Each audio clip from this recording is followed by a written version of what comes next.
Let's now speak to the Conservative MP for Lichfield, Sir Michael Fabricant. And Michael, thank you so much for joining us. I suppose the one thing we can definitively comment on is what Sir Keir Starmer has said this morning. And he's accused your party of being divisive and declinist. Well, he wouldn't he? As someone famously once said in a trial to do with sex and disgrace and Dr. Fever. But anyway, I always like to get things in like that, you know, on GB News at lunchtime. I think it's important. Look, I said to a friend, if Keir Starmer actually starts talking again about the fact that his father was a toolmaker, that he is working class, and that he used to prosecute people as Director of Public Prosecutions, I would scream. And I'll tell you what, I've been screaming around the house all morning.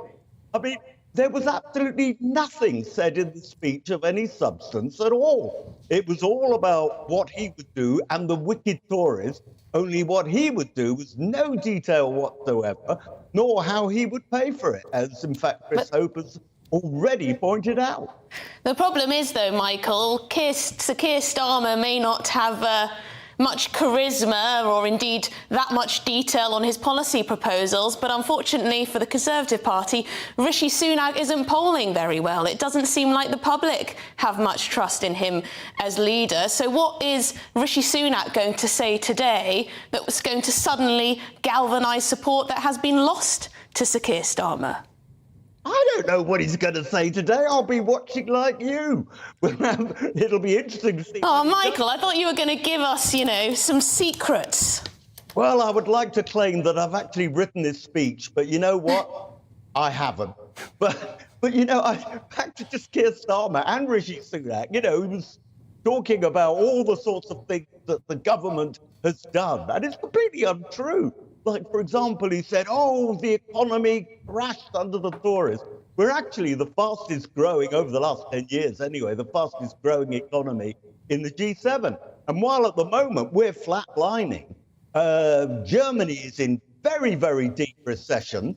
And Europe has actually, as the EU, Eurozone, they're in recession too. So, Michael, I'm afraid I'm going to have to issue a slight correction. You're correct that the UK of the last 10 years was the fastest growing major European G7 economy, but the United States has grown faster. Not over the 10 years. You know, the terrible thing about going on GB News is dealing with Tom Harwood. He is such a nerd. Yes, we do know that, Michael. Well, it's he's a very charming nerd, though. It is slightly irritating, though, because so often we have this sort of slightly myopic view of who's doing the best in Europe. And we're all talking about 0.3, 0.4, 0.6, whereas the United States of America is far ahead on sort of 4%, 5% growth. Yes, it's and Michael, different league. This has a lot to do with energy costs, which are still far too high in this country. So Keir Starmer, he has this idea, billions to borrow to invest in green tech and the like, and also, you know, a new GB energy company. Is he coming up with more solutions than the current government? When you started to say GB, I saw Tom look at you and thinking, God, is GB News going to dive nationalised into petrol pumps or something? But look, you're absolutely right, by the way, about the US, in that they're energy sufficient. And they do fracking and all the rest of it. When we talk about fracking, everyone says, no, we don't want fracking. Look. Including within your party, Michael. Oh, yes, absolutely. Actually, to be honest with you, I was all for fracking.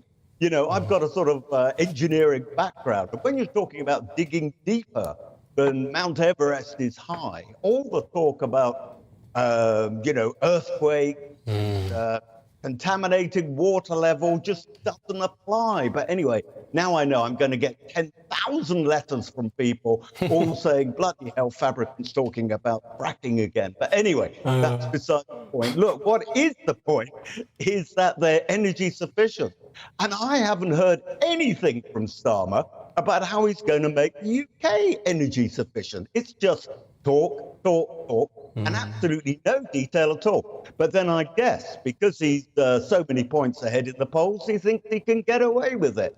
Well, so see. Michael, I think Sir Keir Starmer. I suppose you're both knighted. This is fun. But Sir Keir Starmer might say to that, well, we've got this £28 billion spending plan. We're going to use all of that to make loads of clean green energy. Although I suppose that's slightly undermined by what he just told Christopher Hope, in that if it doesn't fit in the fiscal rules, they won't do it. Yeah, not much of a plan, really.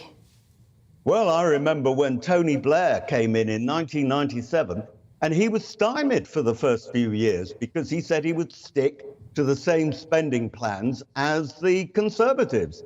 And that rather restricted what he did. We might well see ourselves in a very similar situation after the next election. But for now, Michael Fabricant, thank you so much for joining us here on GB News. Always good to talk.